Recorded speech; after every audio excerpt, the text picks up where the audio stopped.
নমস্কার বন্ধুরা, আবারও একটা নতুন স্বাদের রেসিপিতে তোমাদের সকলের আমন্ত্রণ।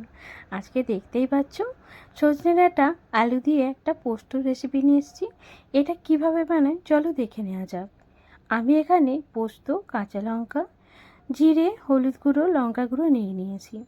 আর লম্বা লম্বা করে ডাঁটাগুলোকে কেটে নিয়েছি।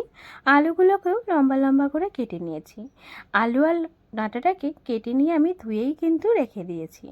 আর এই যে সাদা সরিষা আর কালো সরিষা নিয়ে নিয়েছি। আর দুটো টমেটোকে আমি লম্বা লম্বা করে কেটে এখানে রেখে দিয়েছি। এই রান্নাটা নিরামিষ দিনে যদি বানাও অসাধারণ লাগবে। যদি কেউ কখনো আমার মতো বানিয়ে না খাও তাহলে অনুরোধ রইল একবার বানিয়ে খেও। নতুন পুরনো সকল বন্ধুদের অনুরোধ করছি পুরো ভিডিওটা একটা লাইক দিয়ে দেখার, আর আমার সঙ্গে যেমন আছো তেমনই থাকার। তো চলো, আমি পোস্তটাও বেটে নিয়েছি আর সরিষাটাও বেটে নিয়ে আমি ছেঁকে নিয়েছি। এবার কড়া বসিয়ে নিলাম। কড়া বসিয়ে নিয়ে রান্না করার পালা। কড়াতে বেশ খানিকটা সরিষার তেল দিলাম। চেষ্টা করবে রান্নাটা সরিষার তেলেই করে নেওয়ার। যদি কারো কাছে সরিষার তেল না থাকে সে কিন্তু সাদা তেলেও করতে পারো। তো যাই হোক, আমি এখানে শুকনো লঙ্কা আর পাঁচফোড়নের ফোড়ন দিয়ে নিয়েছি।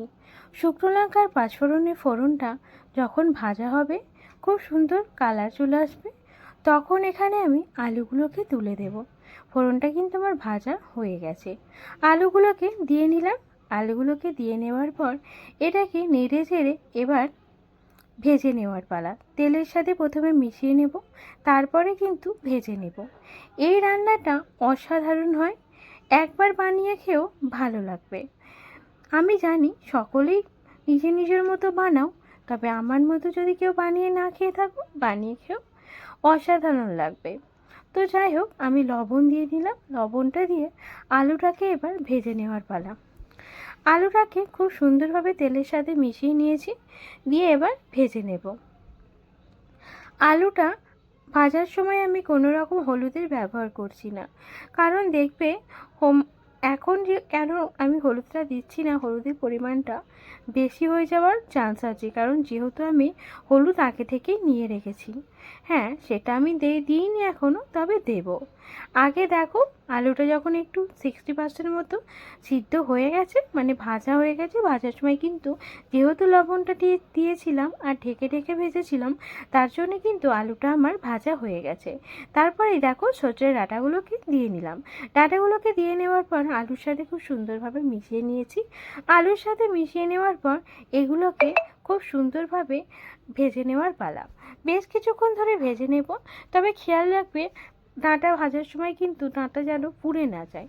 অনেকেই দেখবে ডাঁটা ভাজতে ভাজতে আমরা এমনি ডাঁটার গায়ে লাল লাল দাগ চলে আসে, তাতে কিন্তু খুব একটা ভালো লাগে না রান্নাটা, কারণ ডাঁটা অনেকটাই পুড়ে পুড়ে যায়, তাতে ডাঁটা শক্ত হয়ে যায়। এমনিই ডাঁটা শক্ত, আর তাতে আরও একটু শক্ত শক্ত লাগে। তার জন্য চেষ্টা করবে একটু কালারটা রেখেই মানে ভাজার। তারপর আমি হলুদ আর জিরে গুঁড়ো আর লঙ্কা গুঁড়োটাকে জলের সাথে মিশিয়ে নিয়েছিলাম, সেটাকে এবার দিয়ে দিলাম। সেটাকে দিয়ে নেওয়ার পর নেড়েচেড়ে মিশিয়ে নেব। টমেটোটা দিয়ে নেব।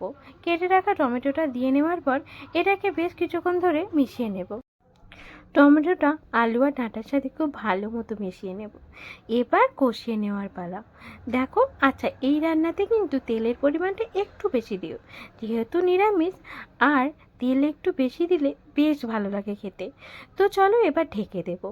ঢেকে দিয়ে টমেটো আর ডাঁটাটা সিদ্ধ করে নেওয়ার পালা। আলু প্রায় সিদ্ধ হয়ে এসছে, টমেটো আর ডাঁটাটা, মানে বিশেষ করে ডাঁটাটা সিদ্ধ হতে হতে আলুটা অনায়াসে সিদ্ধ হয়ে যাবে। চেরা কতগুলো কাঁচা লঙ্কা ওপর দিয়ে আমি দিয়ে নিলাম। এবার এটাকে খুব সুন্দরভাবে কষিয়ে নেব। কালারটা দেখো কত সুন্দর চলে এসেছে, এই কারণেই আমি প্রথমে হলুদ দিইনি। তো দেখো, এইভাবে নেড়ে চেড়ে বেশ কিছুক্ষণ কষিয়ে নেব। কষিয়ে নেওয়া হয়ে গেছে, আমার তেলটা খুব সুন্দরভাবে ছেড়ে দিয়েছে। এই সময় আমি যে বেটে রাখা সরিষাটা ছেঁকে নিয়েছিলাম সেটা দিয়ে নিলাম, আর এই যে পোস্ত বাটাটাও দিয়ে নিলাম। পোস্ত বাটাটা দিয়ে নেওয়ার পর খুব সুন্দরভাবে এই আলুর সাথে এবার মিশিয়ে নেব, মানে আলু আর ডাঁটার সাথে। এই সময়তেই যে যেরকম গ্রেভি রাখবে বা আলুটা ডাঁটাটা যেরকম সিদ্ধ হতে সময় লাগবে, তোমরা তো নিজে নিজে খুব ভালো মতোই বুঝবে, সেই অনুযায়ী কিন্তু জলটা এখানে দিয়ে নিও। তবে ছোটো গ্লাসে 1 গ্লাস মতো জল দিলেই আমার মনে হয় এটা আলুটা আর ডাঁটাটা সিদ্ধ হয়ে যাবে। কারণ গ্যাসের ফ্লেমটা কমিয়ে রেখে বা মিডিয়াম টু লো রেখে রান্নাটা করবে, তাতে যেমন টেস্টটাও সুন্দর হয় আর এই সব কিছু সিদ্ধ খুব সুন্দরভাবেই হয়ে যায় অল্প জলেতেই। তো তারপরে দেখো বেশ কিছুক্ষণ ধরে এটাকে আমি কষিয়ে সিদ্ধ করে নিয়েছি আর ফুটিয়ে নিয়েছি। রান্নাটা খুব সুন্দরভাবে গাঢ় হয়ে এসেছে। যেহেতু পোস্ত আর সরিষা ছিল, এমনিতেই এটা গাঢ় হতো, আরও আরও কত সুন্দরভাবে কিছুক্ষণ ফুটিয়ে নিলে আরও সুন্দরভাবে গাঢ় হয়ে এসছে। এই সময় আমি একটু চিনির ব্যবহার করেছি। চিনিটা পুরোপুরি তোমাদের ওপর ডিপেন্ড করবে দেবে কি দেবে না। তবে যেহেতু এখানে আমি টমেটোর ব্যবহার করেছি, তাই টেস্টটা ব্যালেন্স করার জন্য এখানে আমি একটুখানি চিনির ব্যবহার করে নিয়েছি। তো দেখো আমি এবার কিন্তু এটা নামিয়ে দেবো। গ্রেভিটা এইটাই আমি রাখবো। নামানোর পর এটা শুকিয়ে যাবে। এর থেকে বেশি শুকাতে গেলে খাওয়ার সময় একটু গ্রেভি পাবে না। তার জন্য চেষ্টা করবে এইভাবেই নামিয়ে নিতে। ব্যাস দেখো জলটা কত সুন্দরভাবে টেনে নিয়েছে। গরম গরম ভাতে কিন্তু এটা অসাধারণ লাগে। একবার বানিয়ে খেও নিরামিষ দিনে। আজকে এই পর্যন্ত। ধন্যবাদ।